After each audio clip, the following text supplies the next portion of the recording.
Four Noble Truths is the first teaching that Buddha gave to the five first students of his in Sarnath, India, near Varanasi. And that's also the main teaching of Buddhism.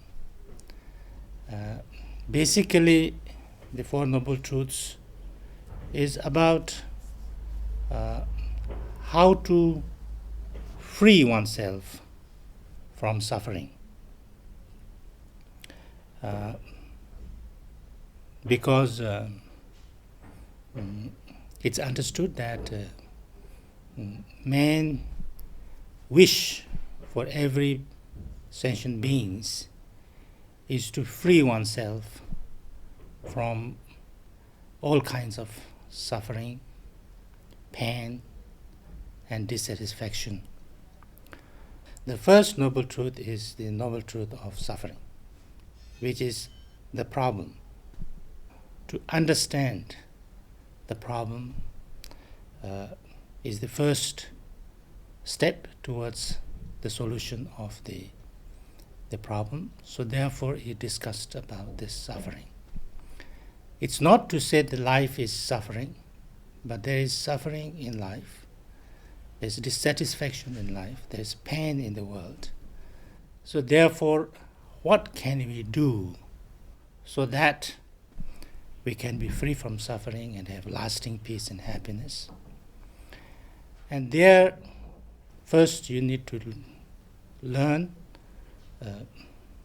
what is the nature of the problems and suffering. So therefore he talked about the suffering, and that's the first noble truth. The second noble truth is, what are the causes of these sufferings and problems and pain?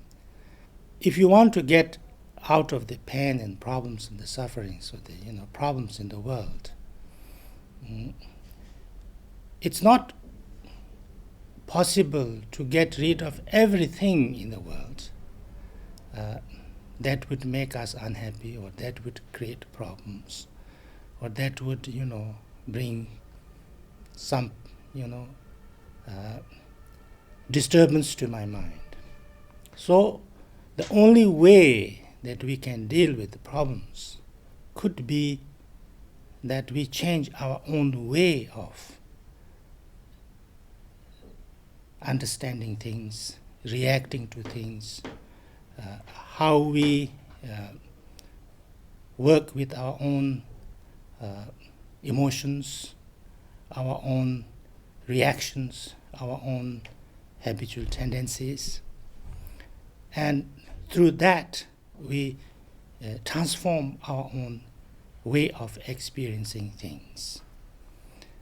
So therefore, we can say internal causes of our problem and pain and suffering is within us, our own negative emotions, our own negative habitual tendencies, our own way of seeing things, and then acting on them. Our actions motivated by those emotions and way of seeing. So therefore, the causes of suffering is described as kleshas, which is the negative emotions, and karma, that's the actions which comes out of those negative emotions. And this then leads to the third noble truth, which is that, is it possible to transform our emotions, and thereby we can transform our negative way of acting with body, speech, and mind into compassionate and loving and understanding way of reacting. And here the main understanding and experience of the Buddha comes in, and that is the most important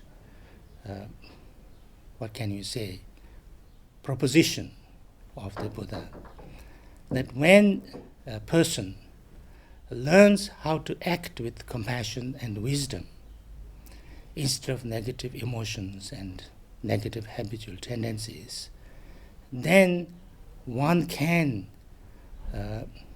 experience in a different way, with kindness, with peace, with joy, because that's our primordial state of our basic consciousness. And so therefore, when one can transform our negative emotions and way of reacting in a positive way, with compassion, with love, and with understanding, what we call sometimes wisdom, then it is possible to change our way of saying things, our way of reacting to things, and bring a true and genuine peace and joy and satisfaction in ourselves. And therefore, it's not something that only one person can do, but something that every being, every human being at least, can do. So therefore, this is the third noble truth, which is the cessation of suffering.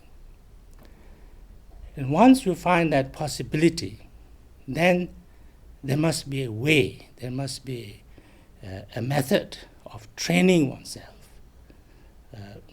to work on this, how to develop our positive way of being, our compassion, kindness, and our wisdom. And this is the path, the last noble truth, the path. And here Buddha recommended first the 8 noble paths. And it starts with right view, which is on how to look at things, how to see things in a clear and right way. How to dispel our confusion, ignorance, and look at things with reason, without any kind of confusions and ignorance.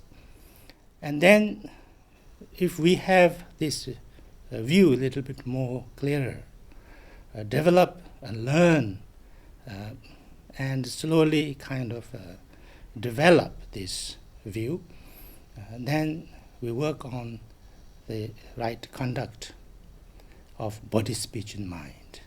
And these 3 things are what we call as right thoughts, right speech, and right action.